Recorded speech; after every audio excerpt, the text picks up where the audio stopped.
Chapter 5, the BFG. The giant picked up the trembling Sophie with one hand and carried her across the cave and put her on the table. Now, he really is going to eat me, Sophie thought. The giant sat down and stared hard at Sophie. He had truly enormous ears. Each one was as big as the wheel of a truck, and he seemed to be able to move them inwards and outwards from his head as he wished. "I is hungry," the giant boomed. He grinned, showing massive square teeth. The teeth were very white and very square, and they sat in his mouth like huge slices of white bread. Please don't eat me," Sophie stammered. The giant let out a bellow of laughter. "Just because I is a giant, you think I is a man-gobbling cannibal," he shouted. "You is about right. Giants is all canny-bully and murderful, and they does gobble up human beings. We is in giant country now. Giants is everywhere around. Out there, us has the famous bone-crunching giant. Bone-crunching giant crunches up 2 wopsy-whiffling human beings for supper every night. Noise is ear-bursting. Noise of crunching bones goes crackety-crack for miles around." "Oh," Sophie said. "Bone-crunching giant only gobbles human beings from Turkey," the giant said. "Every night, Bone Cruncher is galloping off to Turkey to gobble Turks." Sophie's sense of patriotism was suddenly so bruised by this remark that she became quite angry. "Why Turks?" she blurted out. "What's wrong with the English?"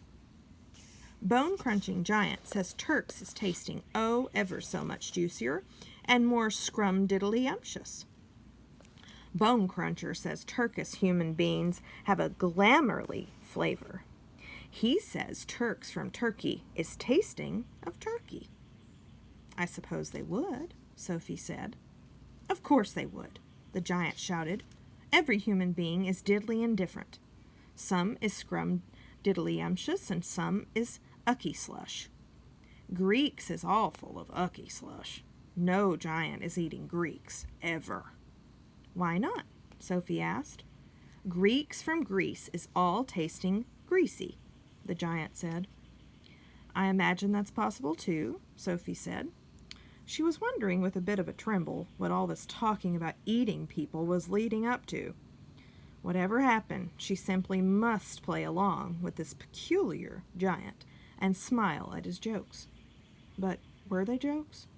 Perhaps the great brute was just working up an appetite by talking about food.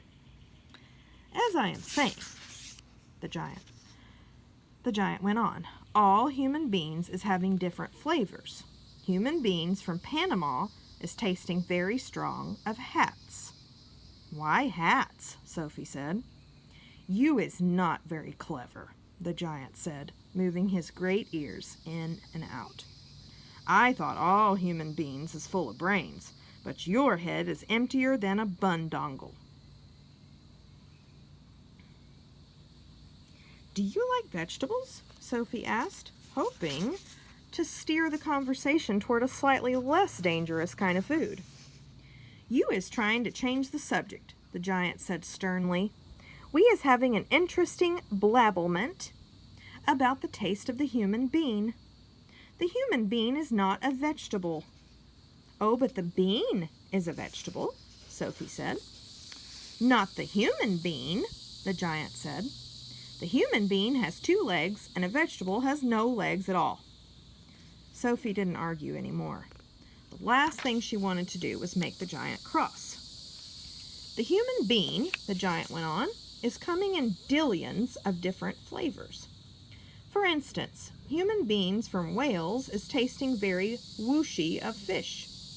There is something very fishy about Wales."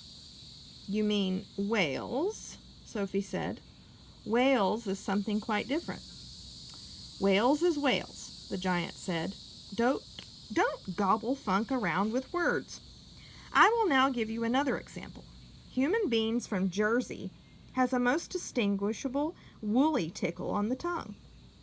The giant said, human beings from Jersey is tasting of cardigans." "You mean jerseys," Sophie said. "You are once again gobble-funking," the giant shouted. "Don't do it. This is a serious and snitching subject. May I continue?" "Please do," Sophie said. "Danes from Denmark is tasting ever so much of dogs," the giant went on. "Of course," Sophie said. "They taste of Great Danes." "Wrong," cried the giant, slapping his thigh. "Danes from Denmark is tasting doggy because they is tasting of Labradors." "Then what do the people of Labrador taste of?" Sophie asked. "Danes," the giant cried triumphantly. "Great Danes." "Aren't you getting a bit mixed up?" Sophie said. "I is a very mixed up giant," the giant said, "but I does do my best. And I is not nearly as mixed up as the other giants. I know one who gallops all the way to Wellington for his supper." "Wellington?" Sophie said. "Where is Wellington?" "Your head is full of squashed flies," the giant said. "Wellington is in New Zealand. The human beings in Wellington has an especially scrum-diddly-umptious taste, so says the welly-eating giant." "What do the people of Wellington taste of?" Sophie asked. "Boots," the giant said. "Of course," Sophie said. "I should have known." Sophie decided that this conversation had now gone on long enough. If she was going to be eaten, she'd rather get it over and done with right away than be kept hanging around any more. "What sort of human beings do you eat?" she asked, trembling. "Me?" shouted the giant, his mighty voice making the glass jars rattle on their shelves. "Me gobbling up human beings? This I never. The others, yes. All the others is gobbling them up every night, but not me. I is a freaky giant. I is a nice and jumbly giant. I is the only nice and jumbly giant in giant country. I is the big, friendly giant. I is the BFG. What is your name?"